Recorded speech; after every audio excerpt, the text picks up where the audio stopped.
Hoy vamos a meternos de lleno a investigar un tema que de verdad importa.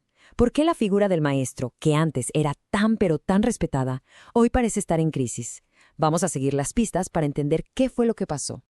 A ver, si nos ponemos a pensar, seguro que a todos nos viene a la mente un maestro o maestra que nos dejó huella. Alguien que nos enseñó a leer, a multiplicar o, más importante todavía, a pensar por nuestra propia cuenta. Esa conexión es, o al menos debería ser, la base de todo. Pero el brinco del ayer al hoy es brutal. La figura del maestro pasó de ser un pilar en la comunidad a una de las más vulnerables. El cambio ha sido drástico. Entonces, la pregunta del millón es, ¿cómo llegamos hasta aquí? La verdad no es una respuesta sencilla. Ok, empecemos a desentrañar este misterio. Nuestra primera pista nos lleva justo al centro del problema. Entender cómo un guía intelectual, un símbolo de sabiduría, se convirtió de repente en el blanco de tantas faltas de respeto. Es que, si lo pensamos, históricamente la autoridad de un maestro no venía de un grito o de un castigo. Pensemos en los filósofos de la antigüedad. Ellos eran guías, su trabajo era formar ciudadanos. Su poder no venía del miedo, para nada, venía del conocimiento y del diálogo. Bueno, sigamos con la investigación. Segunda pista. Y esta es una que vivimos todos los días, la era digital. La tecnología no solo metió computadoras al salón, sino que le dio una vuelta de 180 grados a las reglas del juego.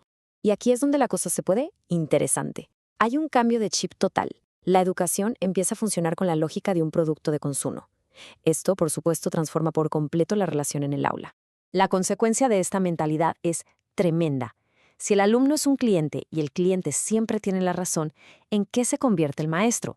Pues deja de ser una figura de autoridad para volverse un simple proveedor que tiene que satisfacer al cliente. Suena fuerte, ¿no? Y esto que vemos aquí es el pan de cada día en las aulas de hoy. La autoridad del conocimiento, que antes era casi exclusiva del maestro, ahora está a un googleazo de distancia. A eso, súmale la presión de la viralidad.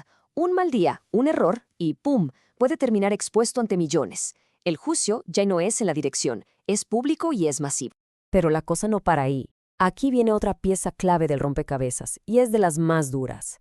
En esta batalla, el maestro casi siempre está solo. Completamente solo. Una parte de esa soledad viene muchas veces de casa. Cuando los padres desautorizan al maestro frente a sus hijos, el mensaje que le llega al niño es clarísimo. La autoridad en la escuela no importa. Y ahí se rompe una alianza que es fundamental. Y si en casa llueve, en la institución no escampa. El sistema educativo, lejos de ser un apoyo, muchas veces es parte del problema. Protocolos que no protegen a nadie, quejas que se quedan en un cajón y una burocracia que se come el tiempo que debería usarse para preparar clases.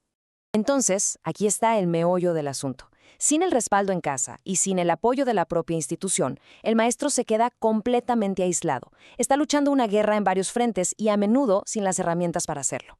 Y bueno, cuando juntas todas estas piezas, ¿cuál es el resultado? Inevitablemente, todo este caos tiene consecuencias. Y esas consecuencias se viven, claro, donde más duele, en el salón de clases. El pedagogo Paco Benítez Velarde le pone un nombre perfecto a esto: el aula caótica. Y es justo eso, un espacio donde el maestro ya perdió el control y el salón deja de ser un lugar para aprender y se convierte en una lucha de poder constante. Y lo más triste de todo es que, al final del día, las verdaderas víctimas de este caos son los alumnos. En un ambiente de hostilidad y miedo, ¿quién puede aprender? La motivación se va por los suelos, la concentración desaparece, y como siempre, los más afectados son los estudiantes más vulnerables. Y ojo, porque esto ya no es solo una cuestión de faltas de respeto. La cosa ha escalado a niveles que de verdad asustan. Miren este dato, es de 2024. El 40% de los docentes en México reportó haber sufrido algún tipo de violencia. 40%. Hablamos de insultos, humillaciones, hasta agresiones físicas. Esto ya no es una estadística, es una luz roja de emergencia. Ok, el panorama se ve bastante oscuro, ¿verdad? Pero la pregunta es, ¿esto tiene que ser así? ¿Es un destino inevitable? Pues echamos un vistazo a otros países, nos damos cuenta de que no. La forma en que una sociedad trata a sus maestros es una decisión, no una casualidad. A ver, veamos el contraste. En países como Finlandia o Corea del Sur, ser maestro es una profesión de altísimo prestigio, casi como ser doctor. Se les respeta, se les apoya y, adivinen qué, sus sistemas educativos funcionan de maravilla. En cambio, en Estados Unidos vemos un espejo de nuestra propia crisis. La lección es súper clara. El respeto se construye. Muy bien, ya vimos el problema, de dónde viene y qué provoca. Hemos seguido todas las pistas. Así que ahora llegamos a la pregunta más importante. ¿Y ahora qué? ¿Cómo salimos de esto? ¿Cómo reconstruimos ese respeto que se perdió? Hay una frase del gran Paulo Freire que lo resume todo a la perfección. Él decía que la educación necesita un clima de respeto mutuo para que exista el diálogo. Sin ese respeto, la escuela se vuelve un lugar opresivo, donde ni se aprende ni se enseña. Así de simple. Nadie gana. Y aquí hay que tener mucho cuidado. Cuando hablamos de recuperar la autoridad, no estamos pidiendo que vuelva el maestro autoritario. Para nada. No se trata de imponer disciplina con miedo. Se trata de construir algo muy distinto, un liderazgo que inspire, basado en la legitimidad y en el respaldo de toda la comunidad.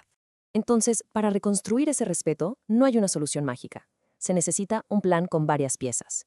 Un respaldo real de las instituciones, condiciones de trabajo dignas, una verdadera alianza con las familias y, por supuesto, reglas claras para que el salón de clases sea un lugar seguro para todos. Es un trabajo en equipo.